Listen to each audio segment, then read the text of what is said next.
हाँ जी। अच्छा अच्छा है, चलो पूजा सेवा भी अच्छे से हुई, व्याख्यान भी अच्छे से हुआ, बहुत अच्छा है।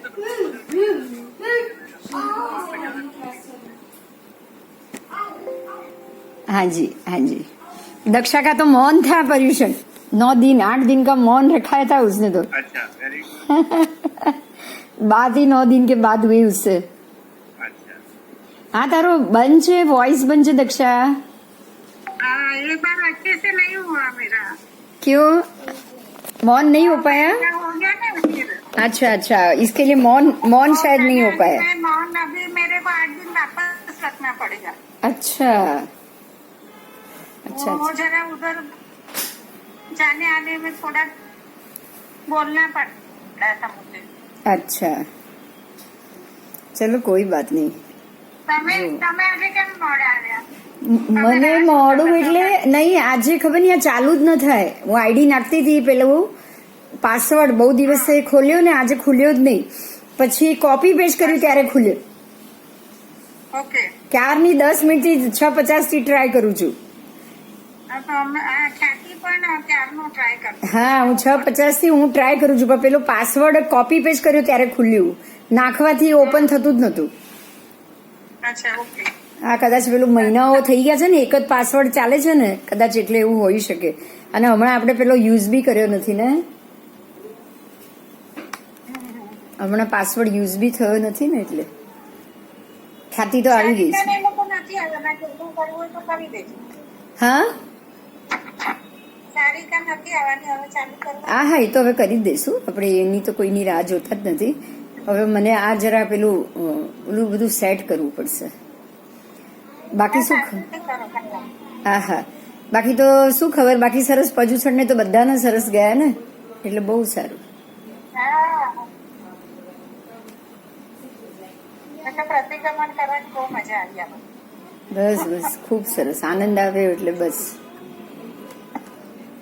બહુ સરસ થઈ.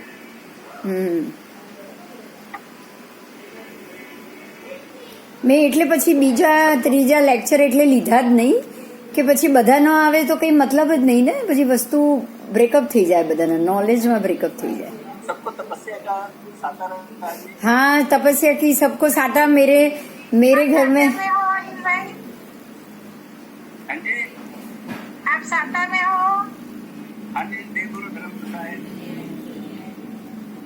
आपके घर के सब फैमिली मेंबर का नाम बड़ा अच्छा लगा, बहुत अच्छे से बनाया है सबका नाम। अच्छा है सबका नाम। हाँ जी, आपका क्या तपस्या हुई? मेरा तो एकाश का चलता है। वो तो सबसे बड़ी तपस्या हो गई ना। नहीं नहीं, ऐसा कुछ नहीं है, मेरी सिस्टर ऑफ हो गई ना। नहीं, मौन तो 28 से भी ऊपर हो गया जी। नहीं नहीं, ऐसा कुछ नहीं है। मैंने छठ अट्ठम किया था। अच्छा, आप साटा में हो ना? जी। आप अच्छा कर लेते हो। हाँ जी, ऑफिस नहीं जाते हो पर्यूषण में? क्या जी? ऑफिस ऑफिस नहीं, ऑफिस नहीं है मेरा जी, आजकल घर पे ही है काम। Okay okay. और भाभी जी ने क्या? ऑफिस होता तब भी कर लेता था, फिर जाके कर लेता था। अच्छा, भाभी जी ने? हाँ जी, आपके मिसेस ने क्या किया? वो उसने मेरे को करवाया बस। और बस वो सबसे अच्छा है। हाँ, व्यायाम करना सबसे अच्छा है। लास्ट डे उसने एक आसना किया था। Okay okay. मेरे भी घर में बेटी, दामाद और बेटा 3 28 हुई। अरे वाह, बहुत अमेरिका में हुई, तीनों अमेरिका में हुई, पाना कराने कोई नहीं गया। अच्छा। यस बड़ी बेटी, बड़ा दामाद और उसका बेटा 11 साल का, तीनों ने 28 की। कहाँ पे रहते हो? न्यूयॉर्क में। न्यूयॉर्क में। यस। मेरा बेटा न्यू जर्सी में होता है। अरे हाँ, अब हाँ, अभी ये भी न्यूयॉर्क से न्यू जर्सी आ गई, अभी 1 साल पहले ही, 2 साल पहले ही। मेरा बड़ा बेटा न्यू जर्सी में होता है। अच्छा, छोटा बेटा प्रसन्न था, वो भी आ गया इधर वापस। अच्छा अच्छा अच्छा। बस हमारी ये तपस्या हुई घर में, सबने, बेटी ने एक छठ किया, 2 अलग अलग उपवास किए, बेटे ने भी किए, अच्छे से गया पोजीशन, बहुत अच्छा। बहुत बहुत अनुमोदना सबकी। हाँ, आंगी भी करने को मिली, बहुत अच्छा हुआ इस बार। हाँ। Yes yes. चलो अभी शुरू करते हैं। सबको जय जिनेन्द्र। और अभी ये शुरू करती हूँ मैं। हाँ, जो भी अब जो लास्ट चला था वो सारा हम थोड़ा सा रिवीजन में ले लेंगे। आपको दिख रहा है प्रेजेंटेशन? हाँ। ठीक है। देखो अभी यहाँ जो आपके सामने पिक्चर है उसकी चर्चा करूंगी। टाइम देखा इसे। हाँ बस बस, पिक्चर बिल्कुल क्लियर दिख रहा है। देखो ये जो है ना, ये पद्मद्र है जो हम स्नात्र में रोज बोलते हैं। वो मेरा कर्सर घूम रहा है, वो ये पद्मद्र है, ये लघु हिमवान पर्वत है। और ये जो नीचे ग्रीन, ये पद्मद्र के इस तरफ दक्षिण में ये जो ग्रीन में है वो है भरत क्षेत्र, हमारे छेकन। और बराबर बीच में ये आपको दिख रहा है वो है वैताढ़य पर्वत। क्लियर हुआ? फिर ये पद्मद्र से 2 नदी निकलती है। पद्मद्र से 2 नदी निकलती है, एक है गंगा, एक है सिंधु। और एक तीसरी नदी निकलेगी यहां से। देखो यहां से गिर के यहाँ नीचे गिर रही है, कर्सर दिख रहा है, बराबर इस तरफ जा रही।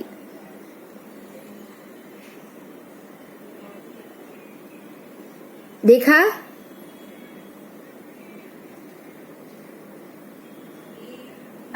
हाँ बस। तो पद्मद्र से 3 नदी निकलती है, 2 जाएगी भरत में, गंगा सिंधु, और तीसरी नदी बिल्कुल इसके उत्तर की तरफ जाएगी, नीचे गिरेगी। और ये जब बहेगी उत्तर में लघु, हमारा जो लघु हिमवंत पर्वत है उसके बाद का जो हेमवत क्षेत्र है, ये पूरा हेमवत क्षेत्र है। बीच में है ये वैताढ़य पर्वत।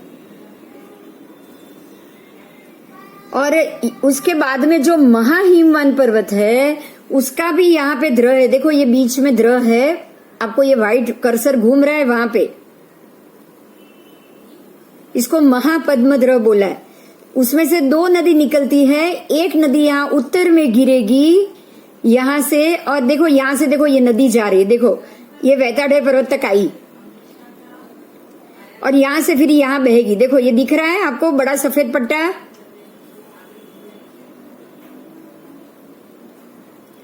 तो ये आपका हेमवत क्षेत्र है।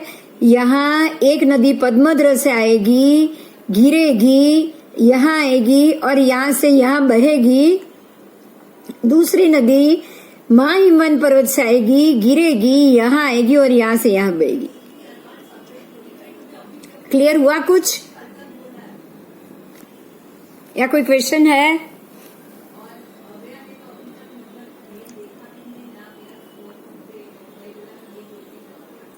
अब दोनों के नाम बताए। देखो ये है रोहिताशा नदी। यहाँ पे जो पद्मद्र से जो गिर के वहां से वैताढ़य से यहाँ आती है ना, ये वाली रोहिताशा नदी है।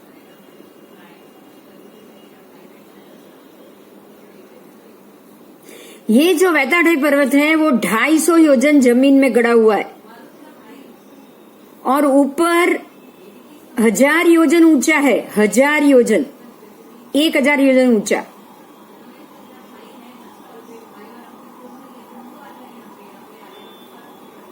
ये इससे पहले हमारा जो ये पर्वत है ये भी आपने देख लिया, 100 योजन पहले पर्वत था, बराबर उसके ऊपर 400 योजन के शिखर थे और उसके ऊपर और उसके और ऊपर छोटे 30 और शिखर, टोटल मिला के 700 से 750 योजन का ये पर्वत हुआ था। ये 700 से 750 योजन का पर्वत, उसके बाद ये जो पर्वत आया वो 1000 योजन पूरा था। आपको ये धीरे धीरे ऊंचा हो रहा है, ये समझ में आ रहा है? यह वैताढ़य पर्वत था वो सिर्फ 25 योजन ऊंचा है। उसके बाद ये वाला पर्वत था वो कुल मिला के 700 से ज्यादा योजन ऊंचा हो गया। उसके बाद ये पर्वत 1000 योजन ऊंचा हो गया। मेरी बात क्लियर हो रही है? पहले ये बताओ। हो रही है। આગળ જતા ઊંચું થાય. आगर जता जता मेरू पर्वत तक तो वो 10,000 की ऊंचाई आ जाएगी, 1,00,000 की ऊंचाई आ जाएगी, और आगे जाते जाते 1,00,000 की ऊंचाई। अब जमीन के उद्वेद की भी मैं बात करूंगी साथ में। ये जो वेताड़े पर्वत है वो कितना ऊंडा है? 6 योजन ऊंडा है, 6 या 6.5 योजन जितना आएगा, वो नाप लिखा हुआ है। 6.25 से 6.5 योजन जितना ऊंडा है जमीन के अंदर। उसके बाद ये जो पर्वत आया, ये सीधा वेताड़े के बाद ये जो पर्वत आया ना, ये पर्वत वो जो पर्वत की ऊंचाई है उससे 25%, मतलब 100 योजन पर्वत है तो वो 25 योजन ऊंडा है। वेताड़ है आया 6.25 योजन ऊंडा। उसके बाद का लघु हिमवान पर्वत आया 25 योजन ऊंडा। उसके बाद कितने हजार योजन आगे जाने के बाद ये जो क्षेत्र आया है हेमवत क्षेत्र में, ये देखो यहाँ पे शब्दापाती वृत्त वेताड़ है पर्वत, शब्दापाती वृत्त वेताड़ है पर्वत, वो 250 योजन ऊंडा हो गया। ऊंडाई क्लियर में आ रही है मेरे? जितना पर्वत ऊपर ऊंचा जाएगा उतना जमीन में भी ऊंडाई बढ़ती जाएगी, जैसा हमारे बिल्डिंग में होता है वैसे ही। उसके बगैर ये पर्वत या बिल्डिंग कोई टिकने वाले नहीं है। जितने ऊपर होंगे उससे तो कुछ डेप्थ में भी बढ़ता ही जाएगा ना। ये पूरा बिल्कुल ऐसे द्वीप की तरह जा रहा है। जमीन के नीचे भी डेप्थनेस बढ़ रही है और ऊपर भी ऊंचाई बढ़ रही। ठीक है, ठीक है। तो अब हम ये महाहिमवान पर्वत के बारे में देखेंगे, क्योंकि उसकी नदी और ये सब कहाँ जा रहा है। पर्वत पे पद्मद्र सरोवर था, महाहिमवान पर्वत पे महापद्मद्र सरोवर। ठीक है, लघु हिमवान पर्वत पे पद्मद्र सरोवर था, महाहिमवान पर्वत पे महाहिमवंत सरोवर। अब ये महाहिमवान पर्वत की बात आई, देख लीजिए, इसको भी मैं आपको समझा रही हूँ। बराबर मध्य में महाहिमवान पर्वत पे महापद्मद्र है। मेरा कर्सर घूम रहा है, देखिए आप, ये महापद्मद्र है।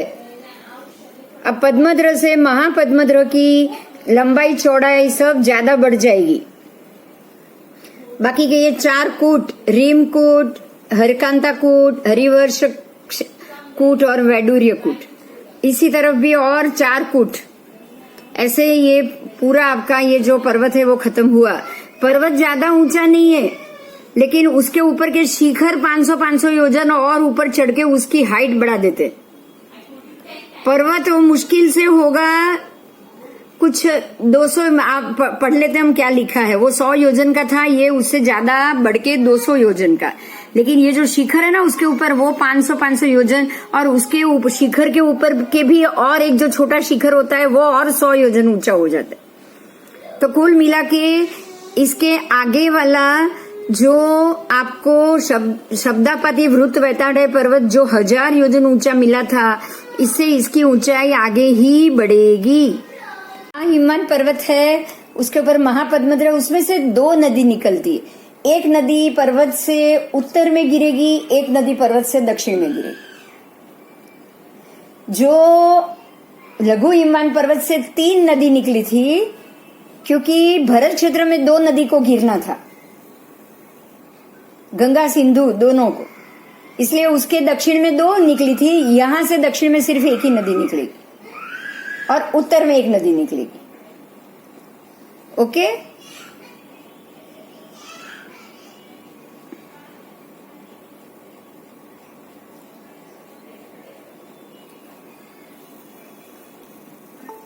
अब ये पर्वत की बात करेंगे जो 200 योजन ऊंचा है। सर्वात्मक सर्वरत्न में से ये बना हुआ पर्वत 200 योजन ऊंचाई में, और 200 योजन ऊंचाई के ऊपर शिखर आएंगे वो अलग से, लेकिन ये पर्वत 200 योजन ऊंचा, उसके और 50 योजन जमीन के अंदर। इसकी चौड़ाई 4210 योजन और 10 कला, इसकी चौड़ाई, ये पर्वत की चौड़ाई। ठीक है, ये पर्वत इतना चौड़ा है। लंबा तो पूरा आ जाएगा, पूरा ये कोने से ये कोने तक चौड़ाई उत्तर दक्षिण आएगी, बराबर। इस पर्वत पे 8 कूट है, सिद्धार्थन, महाहिमवंत, हेमवत, रोहित, रीमकूट, हरिकांतकूट, हरिवर्षकूट और वैडूर्यकूट, ऐसे 8 कूट है। ये सबका आपको आगे आएगा लिखा हुआ। हम आगे जो हमने सब देख लिया, देखो मैं एक बार मैं आगे आपको इसका डिस्क्रिप्शन बता देती हूँ कि बुक में कहाँ पे जो हमने सभी पर्वत और सभी कूट का डिस्क्रिप्शन देखा था ना,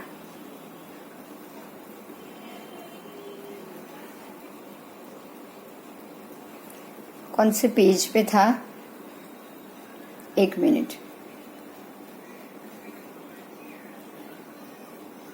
आपको आपके बुक के ही पेज में मिल जाएगा। 1 मिनट, देखो ये पेज पे देखो, आपको यहाँ मिलेगा चौड़ाई मिलेगी 526 योजन, 526 2 2105 2105 8421 8421। ये सारे क्षेत्र की चौड़ाई है, भरत क्षेत्र की, ये क्षेत्र की ये सारी आपको क्षेत्र की चौड़ाई मिली। और कहाँ कहाँ कौन सी नदी है वो मिलेगी, लंबाई भी लिखी हुई है पूरी पर्वत की। बिल्कुल हम जो ये पर्वत की बात कर रहे हैं, आपको यहाँ पर्वत भी मिलेगा, देख लीजिए ये रहा 6 वर्षधर पर्वत। अब हरेक में से हम अभी जो हम जिसकी बात कर रहे हैं हम उसकी बात करेंगे। अभी हम ये बात कर रहे हैं महाहिमवंत पर्वत की। मिला आपको, मेरा कर्सर है, मिला? हाँ जी हाँ जी, अभी मैं बोल रही हूँ महाहिमवंत पर्वत पे 8 कितने खंड प्रमाण है, ये 8 खंड प्रमाण है। ये सर्वरत्नमय से बना हुआ है। इसकी लंबाई 53,931 योजन और चौड़ाई 4,210 योजन। ये पर्वत की ऊंचाई 200 योजन और उसपे 8 कूट है। कितने कूट है? तो 8 कूट है। और ये जो पद्मद्र, यहाँ से जो द्र है उसका नाम है सरोवर। द्र मतलब सरोवर, इसका नाम है महापद्मद्र।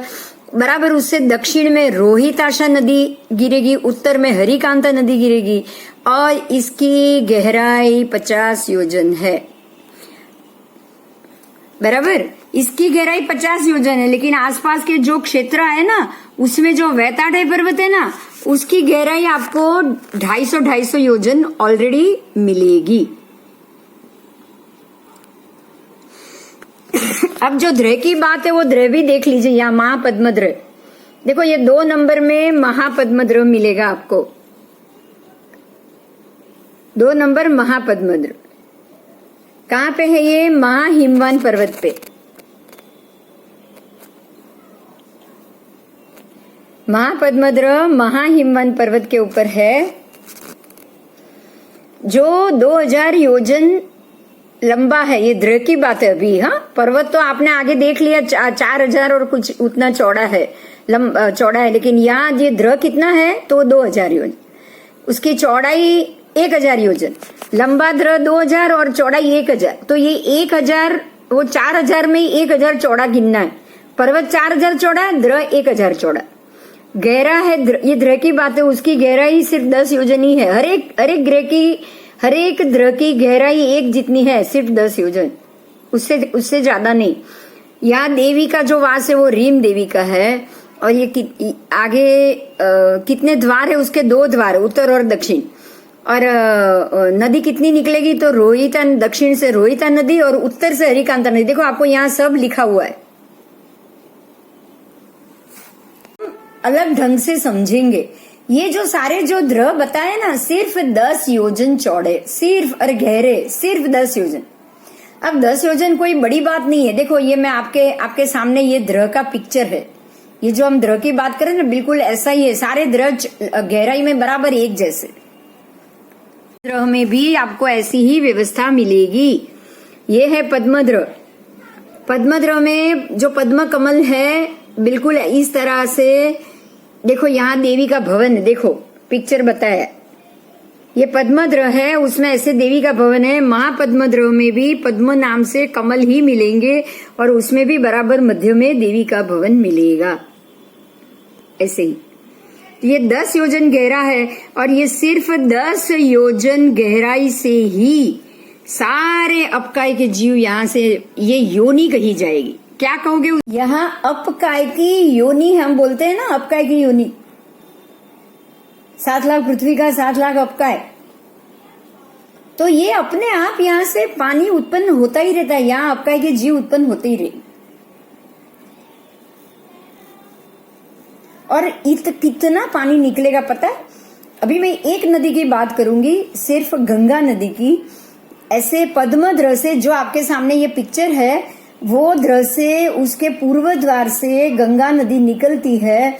गंगा नदी के शुरू में सिर्फ 6 योजन, 6 या 6.25 योजन गहरा है, 6 से 6.25 योजन गहराई। और जब वो पर्वत से लेके नीचे गिरेगी ना और लवण में मिलेगी तब तक वहां से गिर के नीचे गंगा कुंड में गिरेगी, और वहां से लेके पूरी भरत क्षेत्र में बहती लवण में, जब वो लवण की दीवार तोड़ के अंदर नीचे से जगती की दीवार तोड़ के वो लवण में समुद्र में मिश्रित हो जाएगी, सम्मिलित हो जाएगी, तब तक उसका प्रवाह, उसका वेग 62 योजन हो जाता है।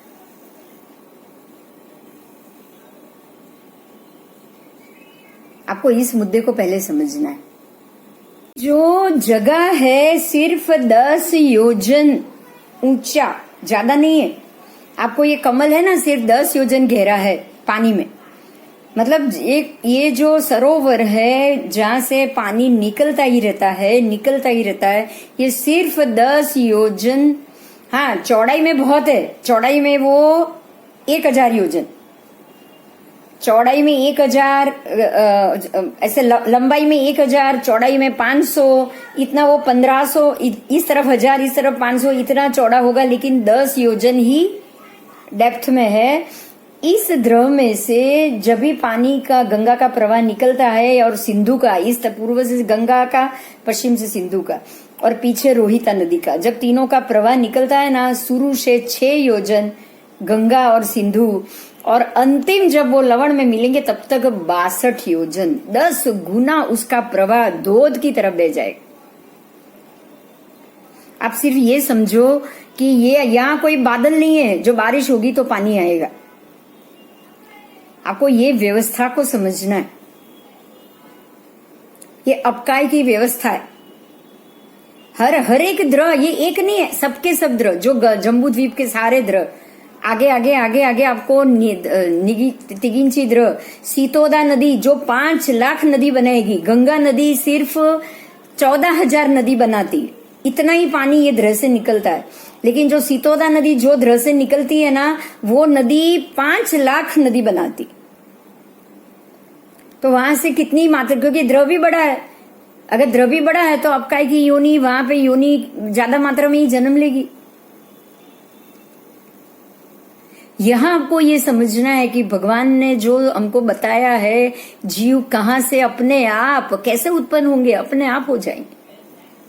वहां पे ऐसा वातावरण ही है कि वहां सीधे पानी के बूंद में जीव पानी की तरह टपोटप जीव उत्पन्न हो ही जाता, हर एक द्रव में। जिनको जहां जन्म लेना है वो वहां पहुंच ही जाएंगे।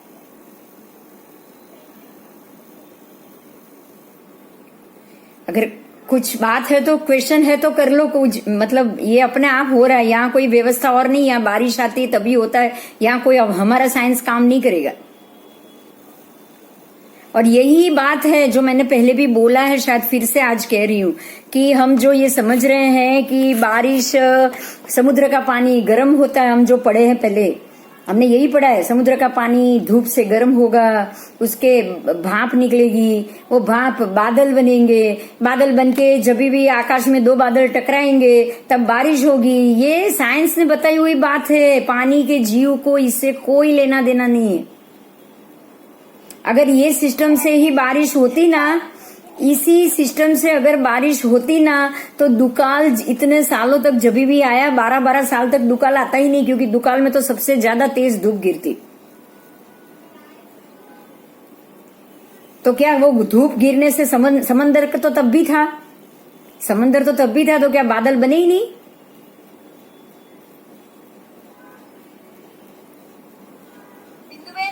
हाँ, पंचामी टुकड़ा। हाँ। फिर यहाँ पे बारिश होने का क्या, यहाँ पे बारिश के बाद कैसे रीजन एक्सप्लेनेशन? बारिश देखिए, जैसे आपको पता है ना कि कहीं भी भेज कैसे आ जाता है। आपको एक बात मैं बताऊं, एक प्रैक्टिकल बात बताऊं। जब रात को एसी चालू हो, आप एसी चालू रखो, थोड़ा सा भी ज्यादा ठंडा होगा तो आपका नीचे का आरस अपने आप भीना हो जाएगा। होता है ना, आपकी कांच की विंडो के ऊपर पानी जैसे बाजा हुआ पानी का जो है जाला वाला अपने आप पानी दिखता है। हाँ, तो ये क्या हुआ, वातावरण हुआ। ऐसे वातावरण में आपका कि जीव योनि अपने आप उत्पन्न हो जाती, वहां भी ऐसे वातावरण उत्पन्न होता है, अपने आप आपका की योनि उत्पन्न हो जाती। तो ये जो अपने साइंस में बोला जाता है वाटर वेपर जाके क्लाउड में कन्वर्ट होता है, फिर वही क्लाउड से रेन होता है, वो जो रेन साइकिल एक्सप्लेन की हुई है वो यहाँ पे लागू नहीं पड़ती है। अरे वो रेन साइकिल कल साइंस ने एक्सप्लेन की है। ऐसे बारिश होती तो कभी दुकाल आता ही नहीं। आप, ये सिंपल लॉजिक है। तो यहाँ पर कैसे होता है? अरे मैं क्या बोल रही हूँ, वैसे होता ही नहीं है। यहाँ जो होता है वही हमारे यहाँ होता है। અરે આપણો અને અચાનક ચોમાસામાં કેટલા જીવો ઉત્પન્ન નથી થઈ જતા ફૂંદડા જેવા? હા, वो कहाँ से तो ऑटोमेटिक થઈ જાય છે। તો આવી રીતે પાણી પણ ઓટોમેટિક આવે। અચ્છા, બાય નેચર ઓનલી થઈ જાય। By nature only. Okay,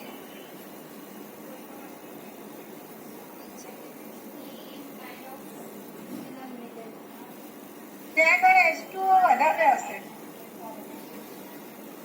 H2O में वायु का दबाव और पानी के जीवों की उत्पत्ति, मतलब जो सिस्टम है वो बिल्कुल उस प्रकार से होगी। इतनी ऊंचाई है ना, कितनी ऊंचाई है। हमारे यहाँ हिमालय में थोड़े थोड़े ऊपर जाते हो बर्फ हो जाती है। ये नाम भी तो हिमवान है। ऊपर तो बर्फ और पानी का, और ऊपर जितने जितने ऊपर जाओगे, ये तो छोड़ो, इससे तो ज्यादा निशद तो इससे भी ऊपर है। निशद तो इससे भी ऊंचे जाएगा। हर एक कूट के ऊपर 500 योजन के अलग से कूट, हर एक के ऊपर के कूट 500 योजन के बताए। जैसे द्रह सबकी ऊंडाई बराबर बता दी ना, सब द्रह 10 योजन ऊंडा। ऐसे ही हर एक पर्वत के ऊपर के जो कूट है ना वो 500 योजन ऊंचा। तो निशद 400 योजन ऊंचा, ऊपर का कूट 500 योजन, 900 योजन वो हो गया।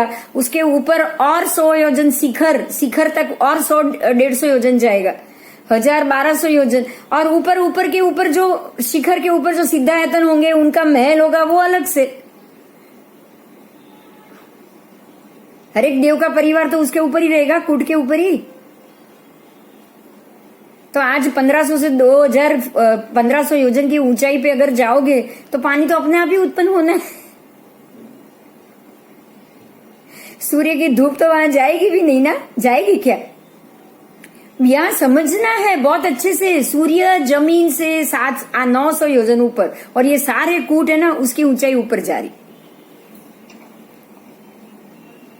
तो सबसे पहला जो कूट मिला हमें, सबसे पहला लघु हिमवान पर्वत, वो 700-750 योजन ऊंचा है। उसके बाद आपको जो सदाकाल प्रथम आरा, ऐसा हेमवत क्षेत्र मिल रहा है जहां सदाकाल हमेशा पहला आ रहा है। तो आप ये सोच लो कि 790-900 योजन पे आपका ज्योतिष चक्र है, और ये ऑलरेडी 800 योजन की ऊंचाई पे कूट आ गया। तो अब उसके बाद के क्षेत्र में जो 2000 योजन दूर है और बिल्कुल जमीन में नीचे की तरफ 1000 योजन नीचे है, सारे के सारे कल्प वृक्ष और सारे के सारे वहां तीसरे आरे के लोग, जो युगलिक है वो बिल्कुल 1000 योजन नीचे, और उससे पहले 1000 योजन का पर्वत है। तो आप समझ सकते हो उनको सूर्य की धूप पहुंचेगी? बोलो। नहीं पहुंचेगी। फिर हमारे जैसा शरीर तो उनको होगा ही नहीं ना।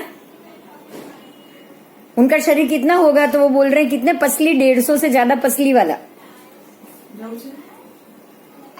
તારે કામ નથી પતી ગયું મારે. હા, તો જો. હવે 12 બેસીને કરીશ. 600 की कितनी काओ 500 से हजार धनुष की काया, 1000 धनुष की काया, ऐसे युगलिक मिलेंगे वहां पे। अपने यहाँ पे तो 500 धनुष है भरत क्षेत्र में, वहाँ पर 1000 धनुष 1000, उसके बाद आएगा 1500, उसके बाद आएगा 3 गांव, नहीं 3 गांव नहीं, 3 मैं बोल रही हूँ, 1 मिनट 500 आप। हाँ जी, वो 500 पुरुष कह रहे हैं ना, मतलब 500 काया तो शत्रु के लिए है, उसके ऊपर काया वाले सुरक्षित नहीं हो सकते। यही तो बात है, 500 धनुष तक तो मोक्ष में जा सकते हैं युगलिक, 500 धनुष तक तो मोक्ष में जा सकते हैं, फिर 500 धनुष आ जाने पे युगलिक नहीं कहे जाते वो। लेकिन 1000 धनुष वाले जो है सबके अलग अलग नाप वो आ गए, अभी मुझे देखना पड़ेगा वो पेज में। आपको यहाँ 3 पहले, सबसे पहले 3 पल्योपम की आयु और 1500 धनुष की काया मिलेगी पहले आरे में। दूसरे आरे में 1500 नहीं, कुछ ज्यादा ही है, अभी मुझे वो नहीं याद आ रहा है धनुष आप देखेंगे 3 पल्योपम की उनकी आयु है, फिर दूसरे की आयु उससे कम, वापस वो पेज पे हम जाएंगे, तब आपको वो जो काल का किया ना, मैं ऐसे ही नहीं बोलूंगी, रिकॉर्डिंग में गलत आ जाएगा। भगवान જ્યારે થાય ને ત્યારે 500 ધનુષ એમ, હો? 500 धनुष से मनुष्य माने गए हैं, उससे ऊपर के जो थे वो सारे युगलिक। ત્યાંથી જતો. हाँ बस, तो 500 धनुष से हम मनुष्य नॉर्मल मनुष्य जो मोक्ष जा सकते, बाकी युगलिक भी मनुष्य ही है लेकिन वो मोक्ष नहीं जा सकते। ठीक है, तो उसके ऊपर वाले सारे युगलिक है। तो आप सिर्फ इतना सोचो, टॉपिक कहीं और चल रहा है कि क्या ये सूर्य की धूप ये युगलिक के क्षेत्रों में हमारी तरह जाएगी? नहीं जाएगी, नहीं जाएगी। तो हमारे तरह जो ग्रहों की असर से, ग्रहों के चराचर ही मनुष्य के सुख दुख का कारण बनते हैं, ऐसे परमात्मा का वचन है कि ग्रहों के चराचर से, उसके चरने और स्थिर रहने, या चराचर मतलब आने जाने से, उसके आवन जावन से ही, ग्रहों के कारण ही मनुष्य के सुख दुख बनते हैं। तो ये ग्रह हमारे ऊपर जा रहे हैं, उनके ऊपर से नहीं जा रहे, तो वहां तो सुख ही सुख है, वो तो वहां से मरने के बाद सीधे देवलोक में जाएंगे बस। उनको वहां पे अकर्म भूमि कही, कोई काम नहीं करना है, कोई खेती नहीं करना है, कोई धंधा नहीं करना है, कोई वहां सर्प किसी को मार के खाएगा नहीं, वो भी कल्प वृक्ष ही, थोड़ा सा इतना बोर का जितना खान लिया उसका फल खा लिया, उसका पेट भर गया। वहां जानवर भी है लेकिन ऐसे। अब आपको धीरे धीरे व्यवस्था समझ में आ रही है ना, मैं बस आपको यही समझाने की कोशिश कर रही हूँ कि ग्रहों की चराचर सिर्फ हमारे तक है, वहां तक नहीं है। अब आप है ना दूसरे नाप पे भी जाओ, जैसे भरत क्षेत्र 500 योजन ही आया, एंडिंग में 500 योजन आया, और आपको ये मालूम है कि 180 योजन तक तो ग्रह के मांडले है, जम्बू द्वीप के बाहर के 180 योजन तक ही ग्रह के मांडले घूमते हैं। ज्योतिष चक्र बाहर के 180 योजन में ही घूमेगा। तो जो वैताढ़े पर्वत के इस तरफ का जो एरिया है ना 180 योजन, वहीं पे ही ग्रह घूमेंगे। वैताढ़े से उस तरफ भी ग्रह नहीं जाते। इसी कारण से आपको मैंने फिर से पहले बोला था, मैं फिर से अभी याद दिलाती हूँ, जैसे जैसे नीचे उतरोगे ना आपको लोग काले मिलेंगे, और जैसे वैताढ़े मतलब जो आज का जो हिमालयन रेंज है ना, उस तरफ जाओगे ना लोग गोरे मिलेंगे आपको। जैसे जैसे नीचे का एरिया आएगा ना, नीचे का एरिया आएगा ना, कभी भी बर्फ नहीं गिरेगा। लेकिन जैसे जैसे ऊपर की तरफ जाओगे ना, जैसे कि कश्मीर में 6 महीना बर्फ, उसके ऊपर चाइना में 10 महीना बर्फ, उसके ऊपर रशिया में 11 महीना बर्फ, उसके ऊपर उत्तर ध्रुव में 12 महीना बर्फ। लोग भी गोरे चिट्टे। क्यों? क्योंकि उनको उतनी धूप, उनकी तकलीफ उसको मिलती ही नहीं है। और आप ये भी देखोगे कि पुण्य चाहे हम लोग करें लेकिन सुखी वो लोग हैं, हाँ। क्योंकि सारी अनार्य भूमि है। हाँ नहीं भूमि भी तो अनार्य है, ग्रहों का चराचर नहीं है, वहां से आपको दुख नहीं मिलेगा, आप पाप भोग नहीं सकते, मोक्ष कैसे जाओगे? मोक्ष जाने के लिए कर्म भोगना भी है ना, अशुभ कर्म भोगना है, पाप कर्म खत्म करना है, वो तो होना ही नहीं है।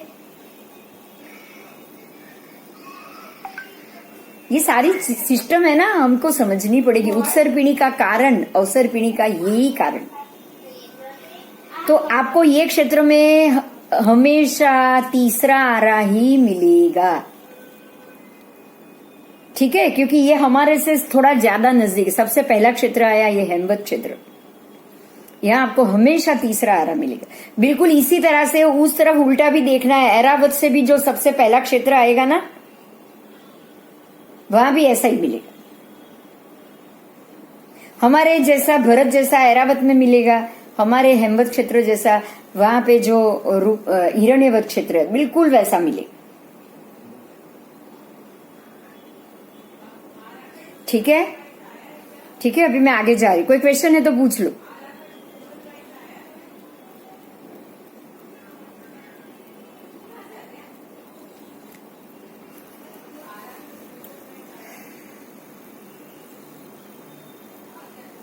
बहुत बढ़िया, देखो कितना सुंदर दिख रहा है वो तो देखो। अभी यही पिक्चर में मैं एक बात और आपको समझा रही हूँ। देखिए पिक्चर दिख रहा है ना, ये एक क्षेत्र है ना, ये सारे काले हैं ना, वो कल्प वृक्ष है।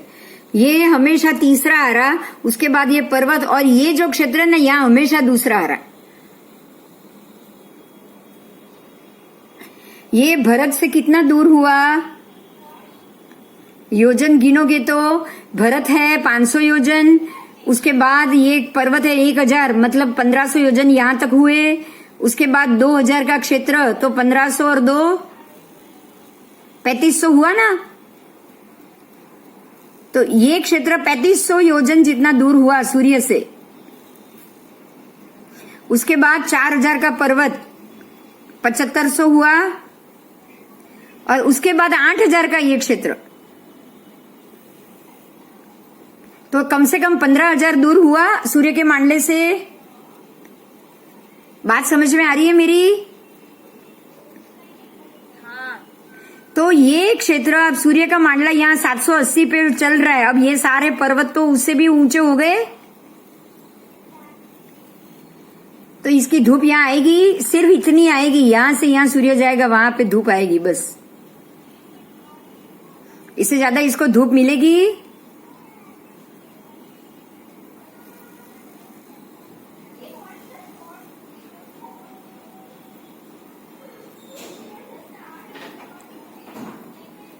नहीं, मिलेगी ना।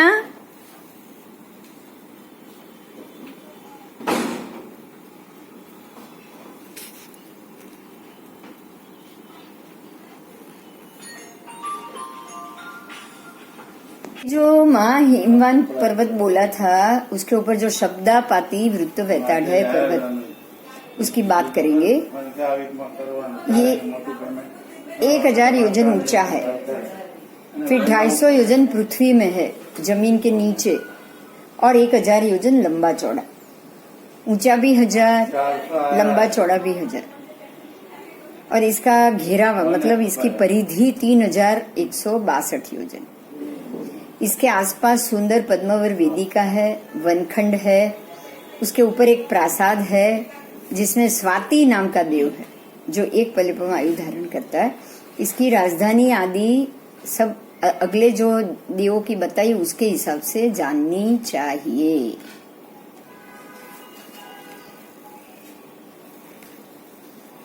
स्वाति देव, स्वाति नक्षत्र क्या है? अभी है नाम के, आपको तो बहुत सारे मिलेंगे। हाँ, वो स्वाति नक्षत्र के देव ऐसे मानने की जरूरत नहीं,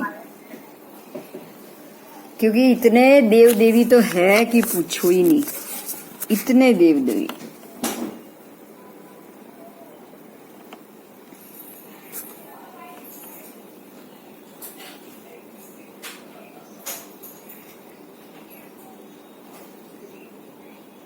ठीक है, आगे जाऊं मैं। वृत्त वैताढ़ पर्वत का माप ही था और कुछ नहीं था। आगे जाएंगे। ये वैताढ़ पर्वत ने हिमवत क्षेत्र को 2 भाग में बांट दिया है, और 2 नदी मतलब एक रोहिता और रोहिताशा, दो नदी यहाँ उत्तर और दक्षिण में बहकर उसके दो विभाग बना रही है। इस प्रकार से हेमवत क्षेत्र के 4 विभाग बने और वो 4 विभाग के भी 56,000 नदियां बनती, 56,000 और 2। देखो मैं फिर से पिक्चर में लेके जा रही हूँ आपको। 56,000 कैसे बनेगी देख लो। वो एक में देख लिया ना तो दूसरे में बहुत इजी हो जाएगा। यहाँ से पद्मद्र से रोहिता नदी गिरी, नीचे गिरी, ये बही बही बही बही वैताड़य पर्वत तक आई और यहाँ से यहाँ डिवीजन में आई और यहाँ से ये लवण में ये जो जम्बू की जगती है उसको तोड़ के लवण में वो सम्मिलित हो गई। तो ये नदी यहाँ से निकलती है, वहां से 125 योजन और यहाँ आते आते आते आते आते सॉरी 12.5 योजन और यहाँ आते आते 125 योजन हो गई।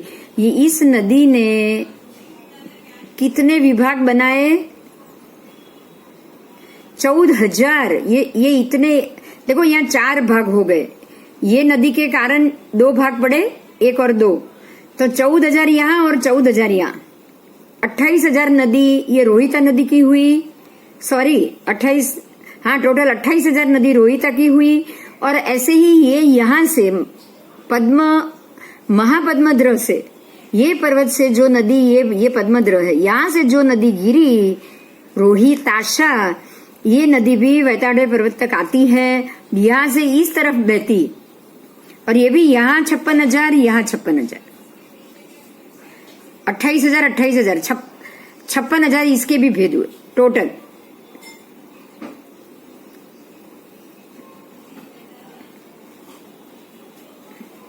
चौद हर एक नदी के 14,000 गिनने आपको।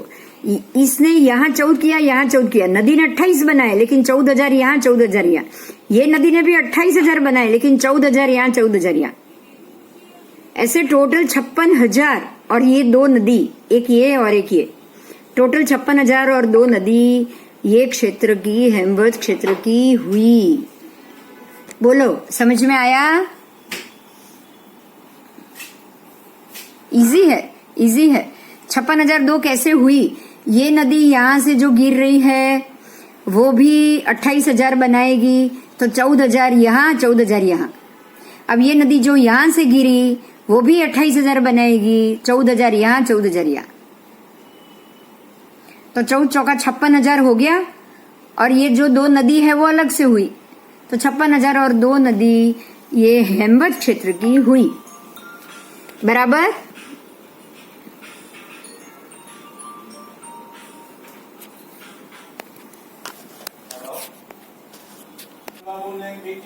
जो बताया है वो क्षेत्र के मामले में है, मैं पढ़ रही हूँ। ऐसा इस क्षेत्र का स्वप्रभाव है कि इसकी धरती शक्कर से भी मीठी, इसके कल्प वृक्ष के पुष्प, फल, पत्र आदि चक्रवर्ती के भोजन से भी अधिक स्वादिष्ट, और यहाँ के युगलिया लोगों को संताप कारक जू, खटमल, मक्खी, मच्छर आदि कोई जीव यहाँ उत्पन्न नहीं होते। धूप होती नहीं। देखो यहाँ समझना ये है कि सूर्य का ताप है नहीं, धूप होती नहीं, भेज भी बनेगा नहीं, तो फिर जो हवा में अपने आप उत्पन्न हो जाते हैं ना मच्छर, मक्खी, वो सब तो यहाँ होंगे ही नहीं। भूत, प्रेत, यक्ष या रोगादि का भी किसी तरह का यहाँ उपद्रव नहीं है। यहाँ के लोग खाली बगासा खाते हैं और जम्हाई लेते हैं, छींक खाते हैं और मर जाते हैं। ये उनका रोग है, इनका रोग ही है। इनको सिर्फ इतनी तकलीफ होती है जब मृत्यु होती है तब। यहाँ के वाघ, सिंह आदि हिंसक पशु भी अहिंसक होते हैं। वाघ, सिंह भी यही कल्प वृक्ष का ही आहार करके अपना निर्वाह कर लेते। वाघ, सिंह, सर्प, सब अजगर, कोई किसी को मारता नहीं।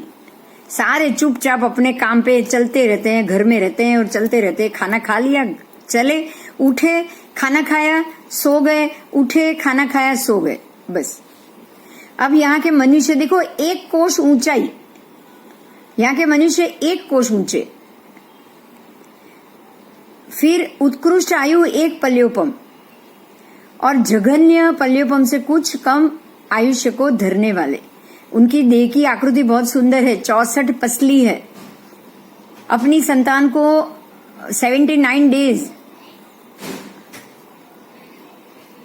दिन लालन पालन करके वो बड़ा करते हैं। एकांतर मतलब एक दिन छोड़ के एक आंवला जितना आहार ये लेते हैं। सुंदर वस्त्रधारी है, सेव्य सेवक भाव से ये रहित है, मतलब यहाँ कोई सेवक नौकर नहीं है, काम ही नहीं करना है। और हेल्दी शरीर है आपका, आपको किसी नौकर की जरूरत नहीं। यहाँ किसी का माथा भी नहीं दुखेगा, किसी को उल्टी भी नहीं होगी, बुखार भी नहीं आएगा। बड़े विलक्षण बुद्धिजीवी लोग हैं ये, इनमें बुद्धि बहुत होती है। वज्र वृषभ संगण है, शरीर हड्डी सारी मजबूत, कभी हड्डी टूटेगी ही नहीं इनकी, कभी नहीं टूटेगी। पृथ्वी रूप घिसेगी भी नहीं, पृथ्वी रूप माटी। और कल्प वृक्ष के पुष्प पत्र फल को खाने वाले ये लोग माटी खाएंगे और पुष्प पत्र फल को खाएंगे। और तो और स्वभाव से ये अल्प राग द्वेष करने वाले, ये ज्यादा राग द्वेष भी नहीं करते। वहां के सुवर्ण मणि रत्न पर ममत्व स्वभाव वाले, वहां पे जो उत्पन्न होते हैं मणि रत्न, उस पे उनकी ममता बहुत होती है। उनको लगा, उनको हीरे डायमंड जो भी उत्पन्न होते हैं ना, वो बहुत पसंद आते हैं। हाथी घोड़े आदि सवारी योग्य पशु प्राणी होने पर भी ये कभी सवारी नहीं करते, कभी उसका उपयोग नहीं करते। हमेशा पादचारी, हमेशा पैदल चलने वाले। और अंत में मर के नियमा देवलोक गमन करने वाले युगलिक होते हैं। समझ में आया? और एक कोश का मतलब 1000 धनुष आपको समझना है, क्योंकि 500 धनुष में तो आप मोक्ष जा ही सकते हो। ठीक है, तो ये इससे ऊपर के हो गया आपको। और 500 धनुष में 64 पसली नहीं होती, तो ये आपके हिसाब से इसको आपको 1000 धनुष की काया को समझना है। आगे जाएंगे, ठीक है, समझ में आ गया बराबर। अब क्षेत्रों में ऐसे मनुष्य का उत्पन्न होना, वहां कल्प वृक्ष का उत्पन्न होना, वहां माखी मच्छर डांस कुछ नहीं होना, पशु होने पे भी किसी को मारना नहीं, किसी को खाना नहीं, ये सब के पीछे का क्या कारण हो सकता है?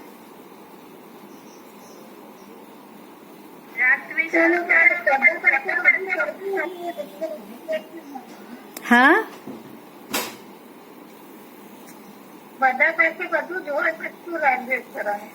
બધા પાસે सबके पास सब होता है, बुद्धिजीवी भी है, हर चीज मिल जाती। कल्पवृक्ष किसी को कोई चीज नहीं मिलेगी, वो तो है ही नहीं। झाड़ पे ही रहना है, वृक्ष पे ही रहना है और वृक्ष से ही खाना है। अब ये सोचो, सिर्फ इतना सोचो, हमारी हाइट कितनी है? 6 फुट की। अब 6 फुट में झाड़ की हाइट कितनी है? कम से कम 7 माल, कम से कम 7 माल बराबर। तो 6-7 फुट ऊंचाई को 7 माल है, तो 500,000 धनुष की ऊंचाई वाले को कितने ऊंचे झाड़ होंगे? उसे 7 गुने तो हो ही गए ना। जो उनकी ऊंचाई है उससे 7 गुने ऊंचे कल्पवृक्ष हुए, हो गए। तो वही तो उसके लिए महल है, रहने के लिए वही उसके लिए महल। और उसका खाना तो हमारा चक्रवर्ती खाए ऐसा खाना है, ऐसा पुष्टिदायक खाना है।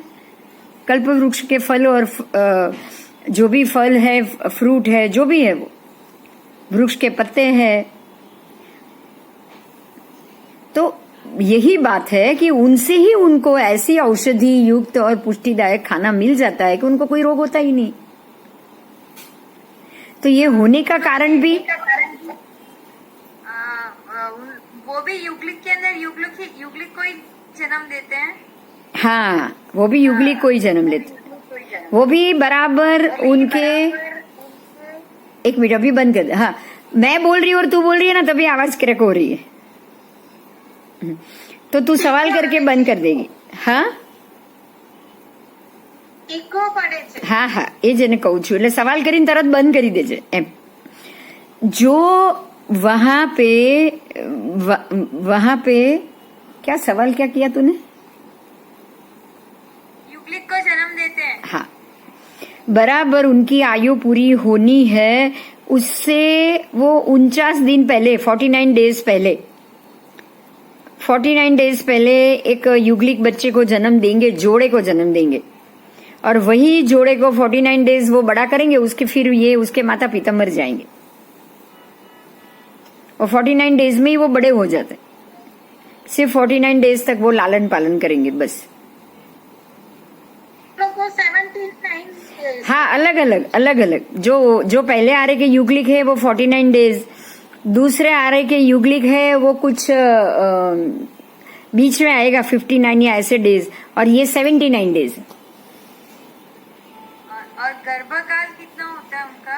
अपने जैसा ही होता है कि अलग होता है? तो वो ऐसा अपने जैसा तो किसी को, मतलब वो तो मेरे हिसाब से तो सारे के गर्भकाल 9 मास का ही आना चाहिए सबका, फिर वो 500 धनुष वाले हो या ऊपर उससे ऊपर वाले हो, जो भी हो वो एक ही आना चाहिए। गर्भकाल में कोई फर्क नहीं आना चाहिए।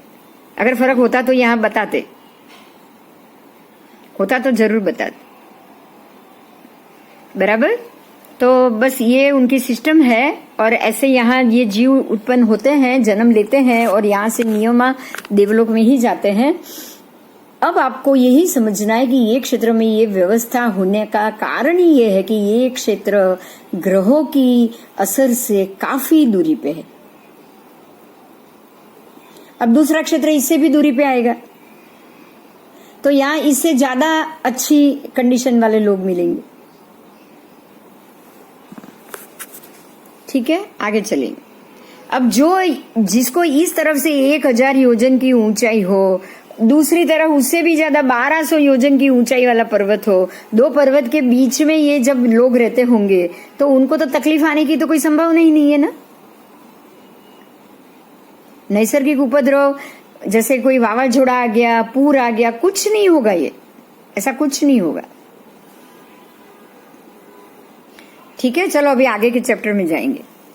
क्षेत्र आया, अब पद्मद्र थोड़ा ज्यादा द्र, यहाँ पद्मद्र था, यहाँ पे महापद्मद्र था। देखो यहाँ पद्मद्र, अभी आपको तीनों द्र दिखाई देगा बराबर मध्य में। यहाँ पद्मद्र,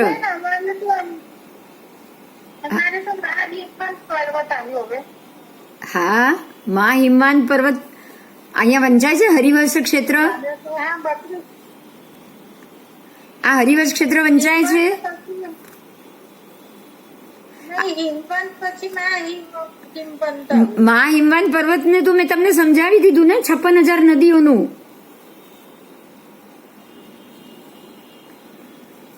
आपको मैंने समझा दिया ना। હા, એટલે મહાહિમવાન પદ્મદ્ર પણ તો કરાવી દીધું ને। મહાપદ્મદ્ર 56,000 નદી નીકળે છે। અચ્છા, એટલે એ પહેલા કરાવી તમે? બે ભેગું જ કરાવી ને, સાથે સાથે। અચ્છા, હિમવાન પર્વત કર્યો। જો હવે હું સમજાવું છું, સમજજો। અહીંયા આ આવ્યું કયો પર્વત? જો અહીંયા પીળો દેખાય છે, પહેલો કર્સર ફરે છે ત્યાં, હા, એ આવ્યો લઘુ હિમવાન પર્વત। એના પછી આ હેમવત ક્ષેત્ર જે હમણાં તમે ભણ્યા એ કે સદાકાળ ત્રીજો આરો, અને અહીંયા જે 56,000 નદીમાંથી જે નદી નીકળી અહીંયાથી નીકળી, આ દ્રથી, મહાપદ્મદ્રથી, તો આપણે સમજી લીધું ને। હા હા, હા, એટલે હવે અહીંયા જ આવશું ને। ઓકે। આ સદાકાળ બીજા પહેલા આરાનું ત્રીજા આરાનું ક્ષેત્ર હતું। હવે એના પછીનો આ મહાહિમવાન પર્વત જ્યાંથી રોહિતાશા નદી નીકળી, જેણે 56,000 નદીઓ બનાવી, એ આ ક્ષેત્રનું પૂરું થયું। હવે આપણે એના પછીના ક્ષેત્રમાં જઈએ, એનું નામ છે હરિવર્ષ ક્ષેત્ર। એ ક્યાં આવ્યું? ये कहाँ आया? तो ये महाहिमवान पर्वत और निषद पर्वत के मध्य में आया। मेरा कर्सर घूम रहा है, देखो आप। अब यहाँ से जो 2 नदी निकली थी, ये रोहिताशा नदी, वो इस तरफ गई, और अब जो दूसरी नदी है उसका नाम देखो यहाँ लिखा हुआ है, हरिकांता नदी, वो इस तरफ आई। हरिसलीला, हरिकांता, यहाँ 2 नदी निकलेगी। यहाँ से एक नदी ये ध्र से निकलेगी, यहाँ गिरेगी, ये पर्वत तक आएगी, यहाँ वापस आएगी। ये नदी यहाँ से आएगी, गिरेगी यहाँ से यहाँ। जैसे जैसी यहाँ व्यवस्था थी वैसी सेम व्यवस्था यहाँ पे। व्यवस्था में कोई भेद है?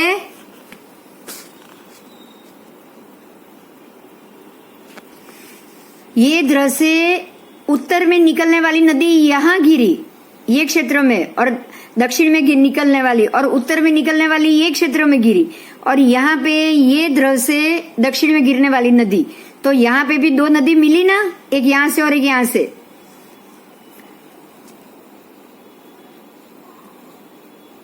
समझ में आया? हाँ, नहीं। देखो ये द्र से दो नदी निकली बराबर, महापद्मद्र से दो नदी निकली ना,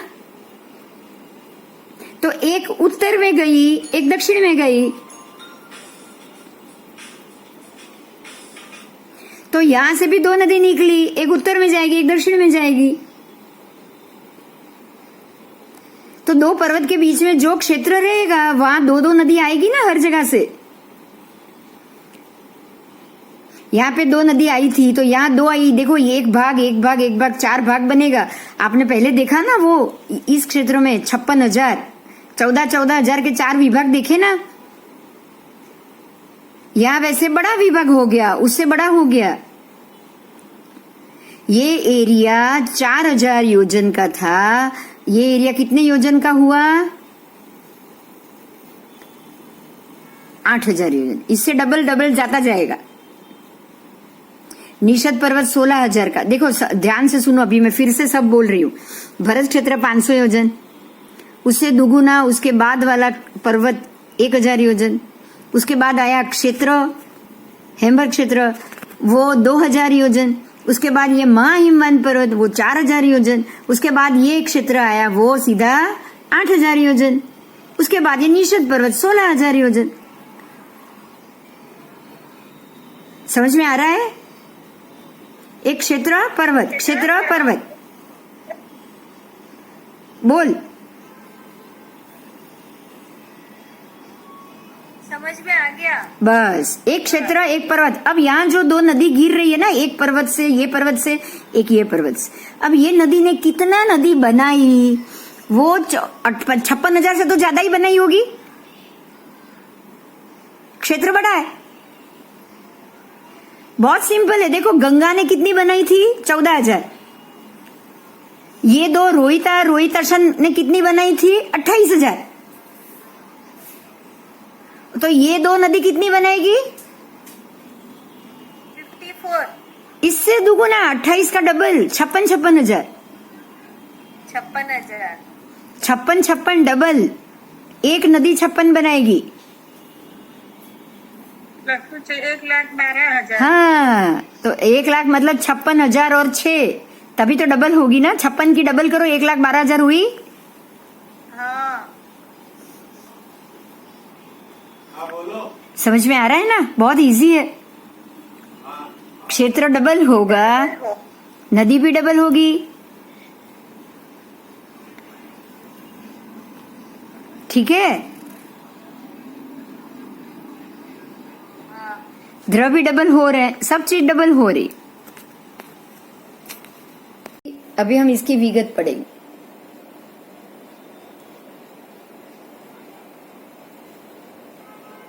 आओ, अब यहाँ पे परपर्यंक पलंग के समान हरिवर्ष नामक क्षेत्र आया।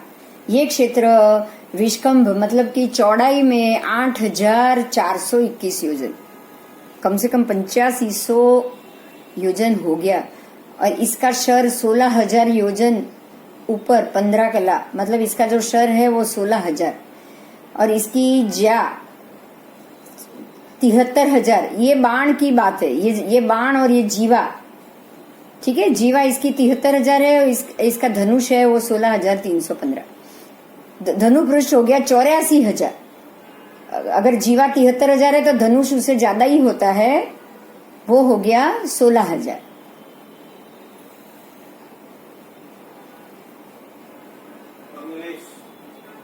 अब आगे आओ, इसकी प्रत्येक बाहा 13,000, ये उसका पूरा नाप लिखा है, प्रतारात्मक गणित। और ये सर्व मिला के, इसके प्रतारात्मक गणित सर्व मिला के कितना हुआ पता है? 54 करोड़ से ऊपर योजन होता है। अब इस पर्वत के क्षेत्र में बराबर मध्य में गंधापाती वृत्त वैताड़य आया है। उसका नाप हमें आगे की तरह ही समझना है। इसका जो वृत्त वैताड़य है, आओ पिक्चर में देख लो।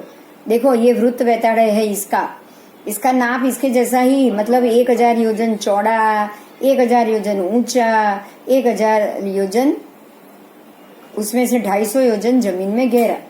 ये नाप इसका और इसका एक ही आएगा क्षेत्र का। चौड़ा क्षेत्र ज्यादा है लेकिन वैताड़य पर्वत एक जैसा है। आओ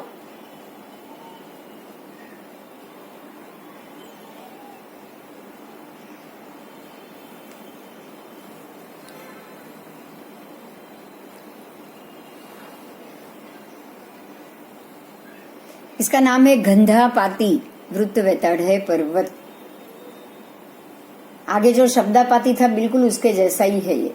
यहाँ पद्म नाम का एक पल्योपम के आयु वाला देव है। ये शब्दापाती गंधापाती के ऊपर जो देव है उसका नाम है पद्मदेव। अब ये क्षेत्र में 1,12,000 नदी बह रही है। जैसे ही आपने पहले समझा बिल्कुल वैसे ही एक एक नदी, यहाँ 2 नदी है, एक है हरिकांता हरिसलीला, दोनों का नाम ये है हरिकांता हरिसलीला। और एक एक नदी 56,000 प्रवाह बनाती है, 56,000 नदी बनाती। ये क्षेत्र में पुत्र पुत्री साथ में जन्म लेने वाले ऐसे विलक्षण विद्वान चतुर युगलिक मनुष्य वास करते हैं, जिसकी देह 2 कोस ऊंची, देखिए उससे ज्यादा हो गया, डबल हो गया, वो 1 कोस थे ये 2 कोस हो गए। और उत्तम लक्षण भी होते हैं इनका आयु उत्कृष्ट से 2 पल्योपम का, जो वो 1 पल्योपम की आयु थी ना, यहाँ आयु 2 पल्योपम हो गया उत्कृष्ट से। और जगन्य से भी पल्योपम के असंख्यातवे भाग कम, ऐसे 2 पल्योपम, मतलब जगन्य में भी 2 पल्योपम में थोड़ा ही कम है, ज्यादा नहीं। ये मनुष्य हमेशा छठ मतलब हर 2 दिन के बाद, हर 2 दिन के अंतर में 2 दिन छोड़ के भोजन करते हैं, वो भी केवल बोर जितना, बोर बैर होते हैं ना छोटा सा, वो आंवला खाते थे जितना, ये बैर जितना ही करेंगे, और वो भी 2 दिन छोड़ के। हर 2 दिन छठ करेंगे फिर खाएंगे, छठ करेंगे फिर खाएंगे। इनके शरीर में 128 पसली होती है, जो थी 64 उससे डबल हो गई है। पहले तीसरे आरे वाले थी, उससे ये डबल हो गई, इतनी पसलियां होती है। ये मनुष्य 64 दिन तक अपनी संतति का लालन पोषण करते हैं। 64 दिन, देखो उससे बढ़ रहा है, समझ में आया? पहले 79 डेज थे, अब है 64 दिन। ये 64 दिन तक अपने बच्चे का लालन पालन करेंगे, फिर उसके बाद अपने बच्चे की जन्म देने के 6 महीने के बाद, मतलब 64 दिन ही होंगे मतांतर से, किसी ने मतांतर में बताया, लेकिन 64 दिन के बाद ही ये मृत्यु को प्राप्त होके देवलोक में चले जाते। तो इस हरिवर्ष क्षेत्र में हमेशा सुषम काल ही रहेगा, मतलब हमेशा दूसरा आरा रहेगा। ये क्षेत्र का प्रभाव, यहाँ के जीवों का बल, संघयन आदि सर्व वस्तु हेमवत क्षेत्र की वस्तु से अनंत गुण अधिक पर्याय वाली होती है। मतलब जो आपने हमेशा तीसरा आरा देखा, उससे भी ये क्षेत्र में अनंत गुण शुद्धि वाली हर चीज मिलेगी। हर एक चीज में उससे अनंत गुणी शुद्धि मिलेगी। खाने में भी उत्तम, या वहां का जो खाना था वो चक्रवर्ती जैसा था, तो ये तो अनंत, उससे भी अनंत शुद्ध मिलेगा। एक बोर के जितना होता है वो भी इतना शुद्ध होता है। आपको ये एक बोर नहीं देखना है, आपको ये देखना है कि ये हमारी ग्रहों की व्यवस्था से कितने दूर चले गए।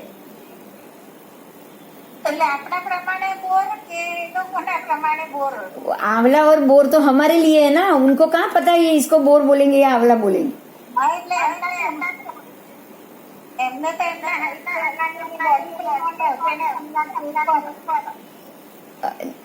वो हमारे जितना फल ही बहुत है उनके लिए। हम देखिए, एक बात मैं समझाऊं, आप किसी भी चीज, मतलब आप एक गिलास भर के दूध पी रहे हो, सारिका बंद कर दे तेरा वॉइस बंद। हम लोग एक गिलास भर के दूध पीते हैं, उसके बदले में अगर हमने पाव चम्मच घी खा लिया तो समझ में आ रहा है? जो एक गिलास दूध का कस है वो पाव चम्मच घी में आ गया कि नहीं आ गया? ऐसे ही जो शुद्धि होती है ना, ये कल्प वृक्ष है, हमारा सादा वृक्ष है, हमारे वृक्ष सूख जाएंगे, मर जाएंगे, खत्म हो जाएंगे, ये तो ऐसा कुछ नहीं होने वाला।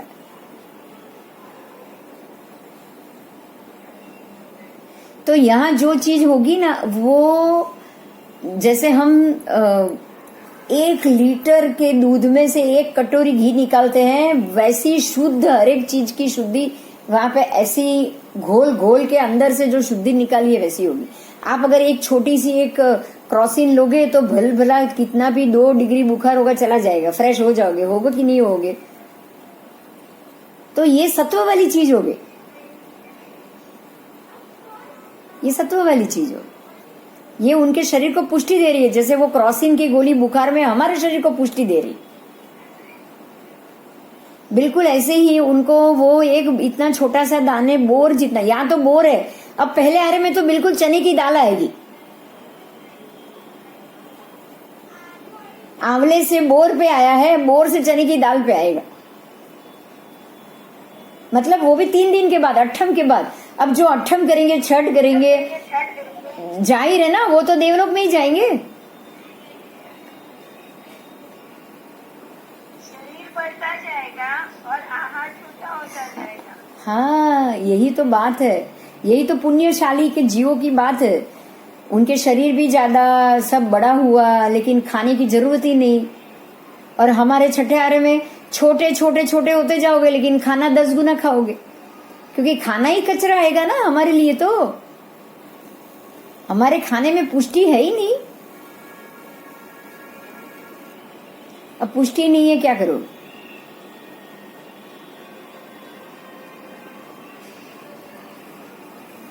बोलो, समझ में आया आज का लेक्चर? हाँ, बहुत अच्छा लगा। मतलब हर एक क्षेत्र जो युगली क्षेत्र है, उसके उत्तर में और दक्षिण में दोनों तरफ पर्वत है, दोनों पर्वत पे एक एक द्रव है, और हर एक द्रव में से एक एक नदी निकल रही है और वो क्षेत्र में बह रही है। ये सीधा गणित है।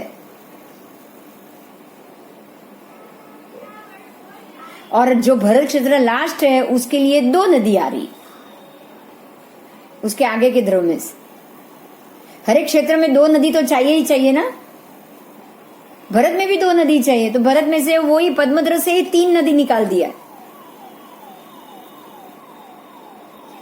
3 नदी में से 2 नदी भरत में आई, 1 नदी हेमवत में गई, तो हेमवत में दूसरे द्र से एक और नदी आ गई। अब ये कितनी बढ़िया व्यवस्था है, समझ में आ रहा है आपको? और यही शाश्वत है, ये व्यवस्था कभी खत्म नहीं होने वाली। अब ग्रहों के घूमने के कारण भरत और ऐरावत में बदलाव आएगा, लेकिन मध्य के कोई क्षेत्र में कोई बदलाव नहीं, क्योंकि ये सारे क्षेत्र के पर्वत है ना, बहुत ऊंचे ऊंचे, बहुत ऊंचाई में।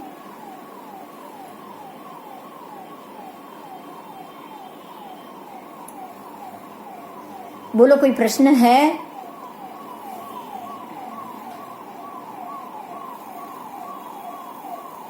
ये 2 द्रव समझ में आ गया? 2 पर्वत समझ में आ गए? तो तीसरा आज लूं या बाद में लूं? अभी इतना बस है।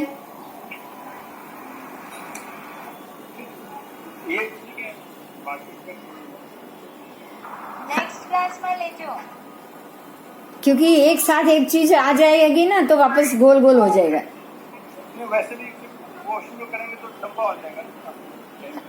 नहीं, मैं यही कह रही हूँ कि मैं अगले क्लास में इसलिए लूं, क्योंकि अगर साथ में हो गया ना, आज 3-3 हो गया ना, तो आपके समझ में से सारा ओमिट हो जाएगा। पर इसमें कोई क्वेश्चन है तो बोलो। ये बहुत अच्छी व्यवस्था है, ये शाश्वत व्यवस्था है। आपको अपने मति और श्रुत ज्ञान में इसको बिल्कुल भरना है, ऐसा भरना है कि कहीं वो क्षेत्र में भी अगर हम गलती से भी चले गए ना, वहां जन्म ले लिया ना, तो यहां से हम ये सम्यक दर्शन लेके भी अगर गए ना, तो हम वहां पे भी अपने सम्यक दर्शन को टिका के वापस हम अपने दूसरी योनि में भटके नहीं, लेकिन यहां से बाहर निकल जाए। आपको बिल्कुल इसको सम्यक तरीके से अपने दिमाग में, अपने सोच में ये ज्ञान को लेना है।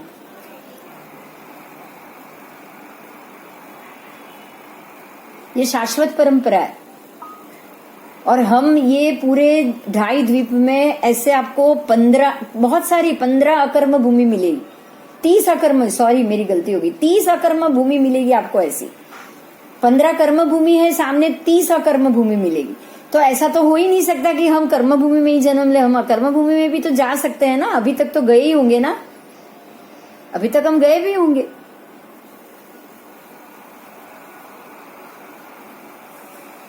इस चीज को हमें जड़ना है। देखो यहाँ एक चीज अगर आपने नोट की हो तो इनका ममत्व कहाँ पे है। चलो मैं पूछ रही हूँ, मैंने बोला है, लेकिन आपको किसी को याद है तो ये बताओ, यहाँ इनको करना क्या है ये बताओ। चलो एक ही शब्दों में सारी चीज आ गई। ये तो मुझे आपसे क्वेश्चन करना था कि वो वहाँ बैठ के करते क्या है पूरा दिन। तो ये बोल गई मैं वही पूछ रही हूँ आपको कि आप में से किसको याद रहा।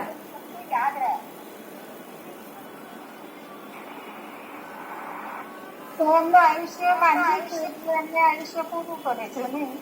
पर ममत्व आ गया है। आपने ये देखा हो तो इनका ममत्व किस पे, देखो बच्चा तो होगा ही नहीं मरने के 49 डेज पहले आरे वाले को, दूसरे आरे वाले को मरने से 64 दिन पहले, तीसरे आरे वाले को मरने से 79 दिन, 89 दिन, 80 मतलब 79 દિવસ પહેલા। તો બાકી આખી જિંદગી આટલું એક પલ્યોપમનું આયુ, 2 પલ્યોપમના આયુષ્યમાં એ લોકો કરે છે શું? मैं बोल गई, याद है किसी को?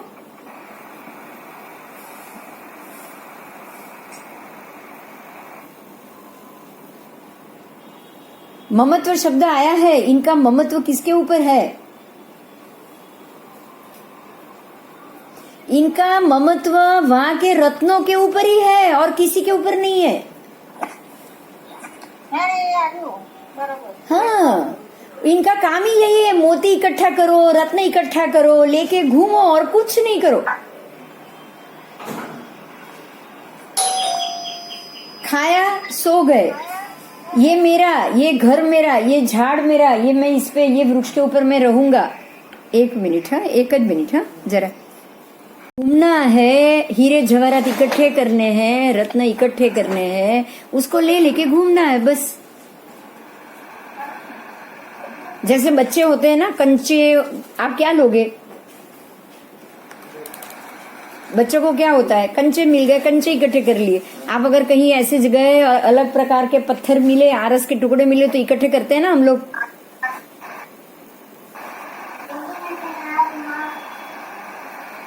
यही कारण है कि देवलोक में, यहाँ से देवलोक जाना, क्योंकि वहां भी तो रत्न और यही तो करना है, आपके मन में वही तो भरा हुआ है।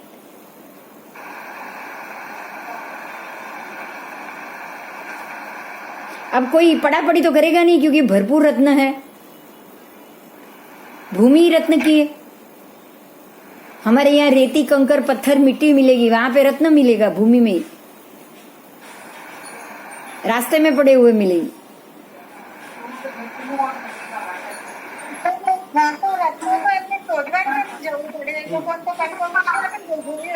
हाँ तो वही तो कह रही हूँ, शोधना कहाँ है, ले लेके घूमना है, खेलते रहना है बस। उनका થાય જ નહીં ને, કારણ કે વધારે જ હોય તો ક્યાંથી થાય? તો બસ બસ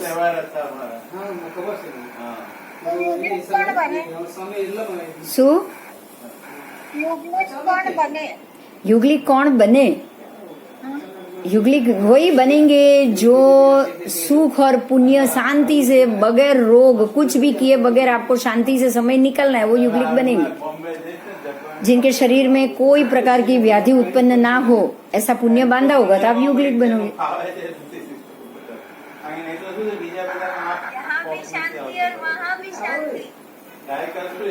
शांति जिनको प्रिय हो, जिनको किसी से झगड़ा नहीं करना है, तू तेरे घर में रह मैं मेरे घर में रहूं। आप देखो, आपको सबसे ज्यादा हमारे 6 खंड में जो भूमि है ना, अनार्य भूमि, मतलब जो बाकी के खंड, उसमें यही व्यवस्था है, आप भी सुखी रहो हम भी सुखी रहे। फॉर्मालिटी का व्यवहार है कि नहीं? आज अमेरिका, रशिया, हर जगह कैसा व्यवहार है बोलो?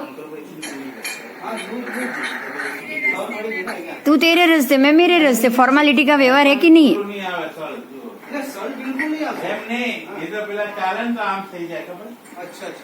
आप भी खुश मैं भी खुश, और जैसे बहुत सारे रोड खाली के खाली, वृक्ष ही वृक्ष और लोग बहुत कम। आपको जैसे ये व्यवस्था दिख रही है ना, कल्प वृक्षों के बीच में मनुष्य, आपको वहाँ भी ऐसे ही मिलेंगे। आप वहाँ के फल फ्रूट तो देखो हमारे से कैसे अलग है। वहाँ के कलिंगर देखो, वहाँ के जमरुख देखो, हमारे से 4 गुने बड़े है कि नहीं? मतलब वो भी एरिया कहाँ है? हमारा जो ग्रहों का घूमना है, सूर्य का प्रकाश है, उससे तो वो एरिया भी तो दूरी है कि नहीं? बताओ। जो हिमालयन मतलब वैतरणी के दक्षिण भारत में जैसा आपको अन्न पान खान सब मिलेगा, खेती मिलेगी, ऐसी ऊपर के तरफ में उत्तर में होती है क्या? यहाँ से तो उत्तम ही होती है ना। लोगों की स्थिति भी तो उत्तम है। वहां आपको कोई ऐसे धुआं या फिर गर्मी या फिर वो लोग यहाँ क्यों नहीं रह सकते? चलो ये बताओ, फॉरेन वाले को ये भूमि गंदी क्यों लग रही? हाँ, उनको ये गंदी लग रही है, यहाँ कीचड़ लग रहा है, यहाँ पे कंकर लग रहे हैं, यहाँ पे गंदगी लग रही है, यहाँ पे गर्मी लग रही है, सब कुछ लग रहा है। क्यों? आप इसी से कल्पना कर सकते हो कि जब वो इतने दूर है मांडले से, तो यहाँ इतना सुख है। हमारे और उनमें खान पान सब में फर्क है, रहने में फर्क है, जमीन में फर्क है, भूमि में फर्क है। तो कल्प वृक्ष वाले में तो कितना फर्क होगा? सीधा हिसाब है।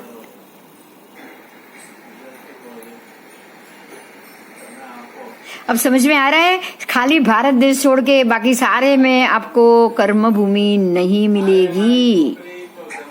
मतलब सीधे वहां से मोक्ष जाना बंद। एक ही आर्यखंड है, बाकी 6 में से कोई 5 आर्यखंड नहीं है। अब ये क्लियर हो रहा है? पहले ये बताओ। चलो,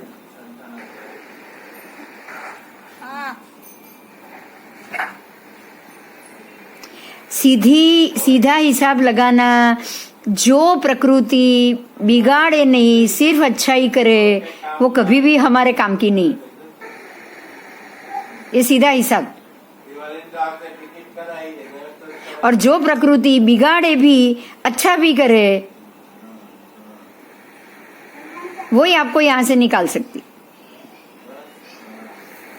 ऐसे कल्प वृक्ष में रहना, ऐसे युगलिक, चाहे कितना अच्छा हो, चाहे वो आपको देवलोक ही ले जाए, लेकिन हमारे काम का नहीं। बिल्कुल इसी तरह से ऐसे बाकी के हमारे ये एक खंड एक छोड़ के बाकी के 5 खंड, चाहे कितने भी अच्छे हो, चाहे कितने भी बढ़िया हो, चाहे अच्छी व्यवस्था है, वहां पे ना कोई गर्मी है, ना पसीना निकल रहा है, कुछ नहीं निकल रहा है, वो वहां पे रेड कारपेट एरिया में रहते हैं। मालूम है ना? मतलब जैसे कल्प वृक्षों के बीच में युगलिक रहते हैं। सीधी बात। उनको हमारे जितने रोग भी नहीं होते। आपको ये पता हो तो ये मैं बता दूं कि टीबी वाला वहां अलाउ भी नहीं है। यूरोप में, अमेरिका में, कहीं भी अगर पता चले ना आपको टीबी हुआ है, डिटेक्ट हुआ है, तो आपको वो भेज देंगे इंडिया वापस।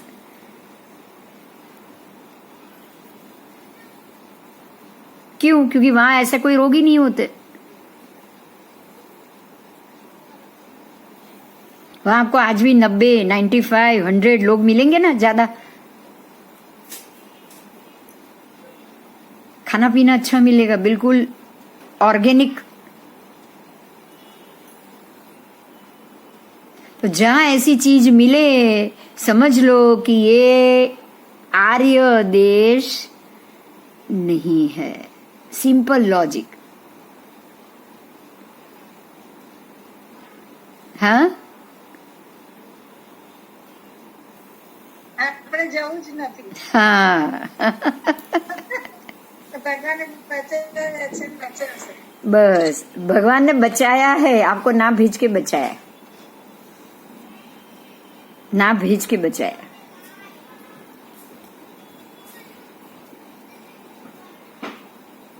ठीक है, क्लियर हुआ? क्लियर हुआ? ये भूमि से सारी चीज क्लियर हो जाए. भूमि की पैदाइश अच्छी हो, खुराक अच्छा हो, खेतीबाड़ी अच्छी हो, वनस्पति फ्रूट फल अच्छा हो, इसका अर्थ ये नहीं कि ये आर्य भूमि है. ज्यादा अच्छा तो आपको कल्प वृक्ष वाली भूमि तो इससे भी ज्यादा अच्छे में मिल जाएगी, लेकिन ये हमारे काम की नहीं है. बराबर. आज शायद बहुत सारी चीज जानने को मिली है ना. तो बात से जमना रे बेटा તું લઈ લે. બોલો, કોઈ પ્રશ્ન છે? યાશના તું જમી. આ કોરોના જાય ને પછી તમને લઈને બે ચાર દાડા પાલીતાણા જતું રહેવું છે. ચલો જતા રહીએ, પાલીતાણા જતા રહીએ અને અહીંયા જઈ આવીએ. આ મહાત્માને તો ખાસ મળી આવીએ સુરત, બિલીમોરા, જ્યાં હોય ત્યાં. બારડોલી. સરસ. આપણે એમનું ભણી રહ્યા છીએ તો હા, આપણે એમનું ભણી રહ્યા છીએ તો આપણે એમને અનુમોદના કરવી જોઈએ. બરાબર. હા ને. હા, એમના પુસ્તક ભણી રહ્યા છે તો આપણે એમને ચોક્કસ અનુમોદના કરવી જોઈએ.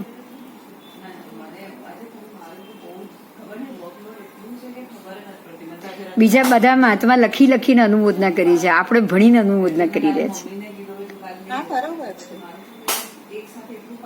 બારડોલી છે અત્યારે. હા, એટલે મળી આવશું એમ થશે તો એકવાર બારડોલી તો જઈને સવાર જઈને રાતના પાછા અવાશે. એક દિવસ એવું ટ્રીપ કરશું જ આપણે. હા, બસ રાતની કોઈ ગાડીમાં પાછા ટિકિટ કરાવીને જ જશું અહીંયાથી. હા ને. એમને પહેલા પૂછાવીશ, આવીએ પછી આપણે જશું. આ થર્ડ વેવ નું કહે છે ને બધા. હા, એટલે જવા દો ને, પછી વાત. દિવાળી પછી વાત. આમે દિવાળી પછી ચોમાસું પત્યા પછી પણ સુરત જ આજુબાજુ હશે, આપણે ત્યારે જઈ આવશું. એક દિવસ રોકાવું હશે તો રોકાવાશે બી, ત્યાં તો ઘર છે ને આપણા, એટલે ચિંતા નથી. બારડોલી થી સુરત જ જશે. નથી આવી આજે, કાશ્મીરા બી નથી આવી ને આજે બીજું બી કોઈ એલા નૂતન બેન નથી આવ્યા ને અમિતા આવી છે. અમિતા હમણાં આવી. હા,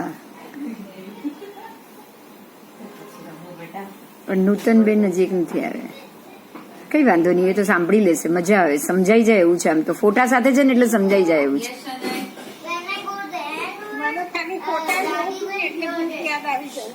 હા,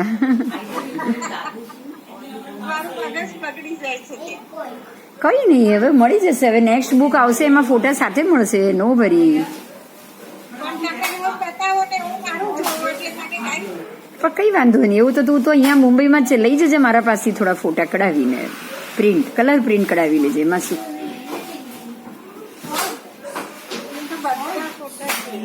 हाँ हाँ.